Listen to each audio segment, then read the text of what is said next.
Welcome to the Rugby Obsession Deep Dive. Before we get into the tactical breakdown today, I need you to do yourself a favor and subscribe to Rugby Obsession YouTube channel and newsletter from the link in description. Absolutely, yeah. Make sure you do that. Because today we're talking about Rassie Erasmus and his highly anticipated first Springbok team of the year. They're playing the Barbarians in Gqeberha this Saturday. And the excitement is just off the charts. Oh, it really is. It's fantastic to have the season back, right? Yeah, completely. And, normally if you're a debutante stepping onto the pitch for your very first international test match, you're expected to just carry the massive weight of an entire nation on your shoulders. It's brutal. Oh, yeah. Usually a total trial by fire. Right. But what if, instead of being asked to pull the cart all by yourself, you were basically just handed the keys to an indestructible, fully armored tank? Because that is exactly the environment Rassie has built here. It is. It's a brilliantly constructed squad list. I mean, especially when you look beyond the surface level of it. You've got this total of 18 capped internationals. Right, which is a lot of experience. Exactly. You realize this isn't just about overwhelming a, unpredictable barbarian side. It's really a highly controlled laboratory for squad evolution.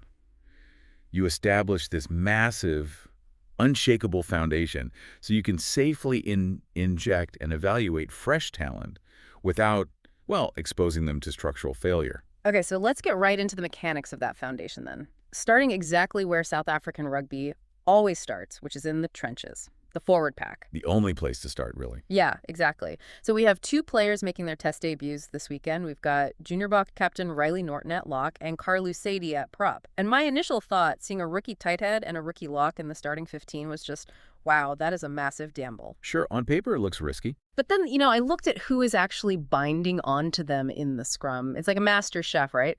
Taking this potent, totally untested spice, which is Norton and Sadie, and just sprinkling it into a beloved, classic, bulletproof recipe.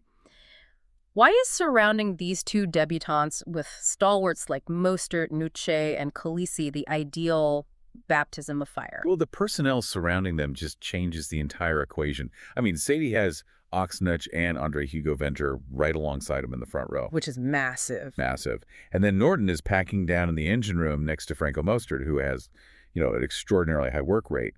And directly behind them, you have the Holy Trinity. Right, the loose trio. Yeah, the South African loose trio remains entirely intact. Captain Sia Kolisi, Pieter-Steph du Toit, and Jasper Wise. It's like building a house. Instead of making the new guys the structural foundation, Kolisi, du Toit, and Wise are basically the load-bearing walls. That's a great way to put it, yeah. They're designed to absorb all the structural pressure of the match. So the debutantes act more like, specialized fixtures. Like they can just execute their specific roles without worrying about the roof collapsing. Exactly. Because the biomechanics and honestly the psychology of a test debut at tight head prop or lock are usually completely overwhelming. I can't even imagine. Right. I mean, tight head is arguably the most technically demanding role on a rugby pitch.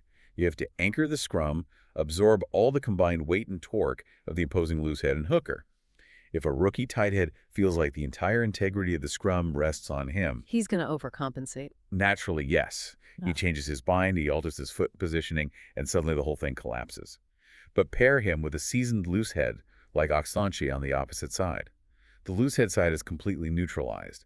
Sadie only has to worry about his specific angle of engagement. Okay, but I do have to push back on this just a bit. Sure, go for it. If you surround Norton and Sadie with so much world-class talent, are you actually stress testing them at the international level? Or are you just, masking their potential flaws? If Kolisi is managing the ref and Pieter-Steph du Toit is doing all the defensive cleanup, what are we genuinely learning about these rookies? You're isolating the variables. That's actually the tactical genius of this specific selection.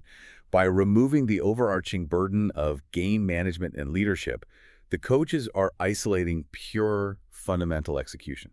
Oh, I see. Yeah, they want to see if Carlu Sadie can anchor the scrum against international weight without having to worry about, organizing the defensive line.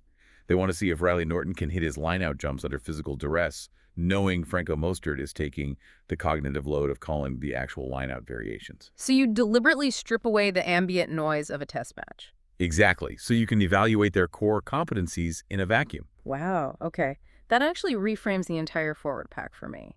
It's not about protecting them from the game, it's about protecting the data you're trying to gather on them. Precisely. And that dominant, load-bearing forward pack obviously dictates exactly what kind of backline you can deploy. But before we unpack the precise mechanics of this backline and how those fireworks go off, I want to quickly remind you to subscribe to Rugby Obsessional YouTube channel and newsletter from the link in description. Yeah, so moving to that backline, it's entirely based on cause and effect from those forwards. Right. The physical dominance generated by Mostert, Norton, backed by Wise, that is exactly what allows Rassie to deploy this really high-octane back three. Aflac Fassi, Cheslin Kolbe, and Edwil van der Murray. Yeah, we all know the profile of a back three featuring Kolbe and Fassi. It's just pure, unadulterated pace, lethal stepping ability. Inside them, you have the midfield combination of Andre Esterhausen and Jesse Creel. A very hard-running combo, yeah. And orchestrating it all is Grant Williams at 9, with Quan Horn taking over the number 10 jumper. Now, this is the selection that gives me pause right here. He'll play a making role, yeah. Yeah, handing the 10 jumper to someone like Horn, who is still basically cutting his teeth at this level, behind a massive pack but feeding a Ferrari of a back three. Isn't that a huge roll of the dice? I mean, if the Barbarians blitz him, does the whole offense stall out before Kolbe even touches the ball? See, that's the exact defensive trap most opposition teams fall into. Yeah. They look at a relatively inexperienced fly half and assume, oh, he's the weak link. Let's target him. Because it seems obvious, right? It does. But you have to look at the geometry of the midfield standing outside of him. You just highlighted Esterhausen and Creel. They aren't just hard runners, they actually act as gravitational forces on the pitch. Okay, explain the mechanics of that. How does a hard-running center actually protect an inexperienced fly half? Well, when Andre Esterhausen lines up flat and targets the gain line, his sheer physical size and momentum demand the immediate attention of at least 2, maybe 3 defenders. Because if you ignore him, he's running right through you. Exactly. So the defensive line physically compresses inward to absorb his impact. And when defense compresses toward the center, it naturally creates a vacuum of space on the outside. And crucially, it reduces the line speed directed at the fly half. Oh, so Quan Horn is not actually being asked to be this traditional line-breaking fly half who manipulates the defense with his own footwork. No, not at all. The system is meticulously engineered to protect him. Esterhausen and Creel operate as a physical shield. They buy Horn that critical extra split second. His primary job here isn't to create the space himself, it's to identify the vacuum Esterhausen just created and accurately distribute the ball to Kolbe or Fassi. He's the distributor behind a battering ram. That's exactly it. That fundamentally changes how you evaluate Horn's performance for this weekend. If he tries to do too much himself, he's actually breaking the system. Right, he just needs to pull the trigger when the shield does its job. I love that. And I actually want to throw this question out to you listening right now. Drop a comment below with your thoughts on Quan Horn stepping into the 10 jersey for this opener. Do you think this physical midfield shield is enough to let him thrive, or is putting him in the driver's seat still too big of a risk against a chaotic Barbarian side? We really want to hear your tactical read on this. Yeah, it's going to be one of the most critical battles to watch in the first 40 minutes.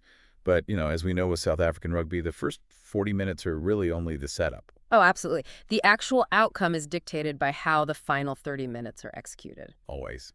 Which brings us to the replacements. The bomb squad reloaded.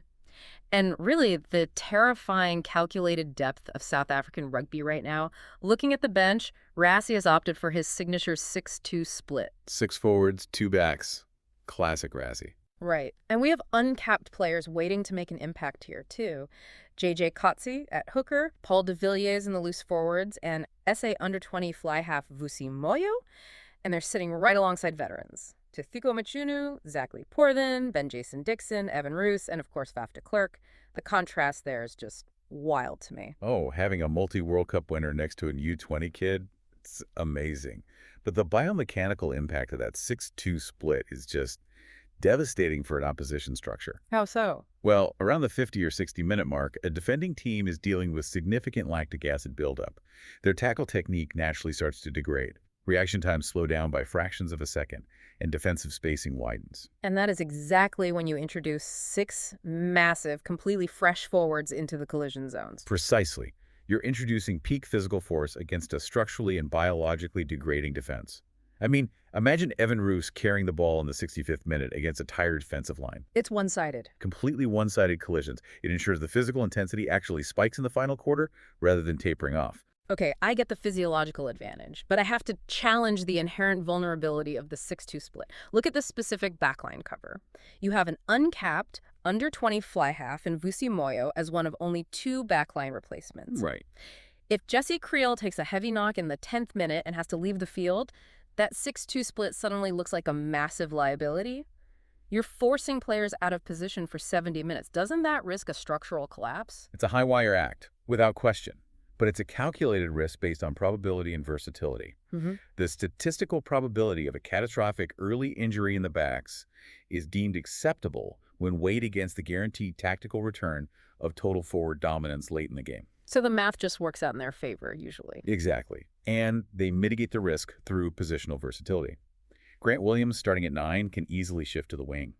Faf de Klerk, coming off the bench, provides massive experience and can dictate the game from the base of the ruck. Which takes the pressure off Moyo. Right. Having Faf sitting next to Moyo is essentially having an on-field coach ready to deploy alongside him if things go wrong. Versatility is the insurance policy. That makes a lot of sense. And speaking of depth and insurance, we really cannot ignore the parallel event happening on Saturday. The SAA side is facing Zimbabwe in the exact same city. Yeah, Gqeberha is going to be busy. The roster for that SAA side looks like a top-tier test squad in its own right. Vincent Chituka captaining, Lucan Uam in the midfield, Fepsu Buthelezi at 8, plus Ruben van Heerden, Emmanuel Chituka, Nietling Fouché. This parallel fixture is where the psychological ecosystem of South African rugby really separates itself. Playing this SAA game isn't just a logistical convenience, it's a high-pressure proving ground. Right, because for someone like Lucan Uam, who's battling back to peak form, Or the Chituka brothers pushing for the main squad, this is an audition with the highest possible stakes. it just creates this intense internal pressure. If you're starting against the Barbarians, you know exactly who is wearing your jersey in the SAA game down the road, actively trying to dismantle their opposition to take your spot. The internal standards go through the roof because complacency is instantly punished. Yeah. I mean, they share a training environment. The SAA squad is literally running opposed sessions against the starting Springbok 15 during the week. Which must be brutal. Oh, the Tuesday and Wednesday sessions probably surpass the physical demands of the actual Saturday test match because every single player is fighting for their position. It's just a ruthless, self-sustaining system. Rassie doesn't just manage a team, he manages an entire pipeline of talent using pressure as a developmental tool. Which raises a critical, bigger picture question that I want to leave you to mull over. Oh, I like the sound of this. Go ahead. When you look at this specific alchemy, the veterans protecting debutantes like Norton and Sadie, the high-wire 6-2 split with young Moyo, and this elite SAA shadow squad operating in parallel, is Rassie Erasmus already quietly stress-testing his core for the next World Cup cycle, cleverly disguised as a simple season opener against the Barbarians? Wait, really? Oh. Oh, man, he is constantly playing 3 moves ahead, isn't he? A season opener on paper, but a World Cup laboratory in reality. I absolutely love that theory. And we want to know if you agree. Are we watching the tactical blueprint for the next 4 years being drawn up right in front of us this weekend? Please share your opinions on this theory and the squad selections in the comments section. We read all of your insights, and the tactical debates down there are always the best part of doing this show. And before we go, one final reminder to subscribe to Rugby Obsession YouTube channel and newsletter from the link in description. You will get all our latest deep dives, news, and analysis sent straight to you as this season unfolds. Thank you for listening to the Rugby Obsession Deep Dive, and we'll look forward to you listening to our next episode.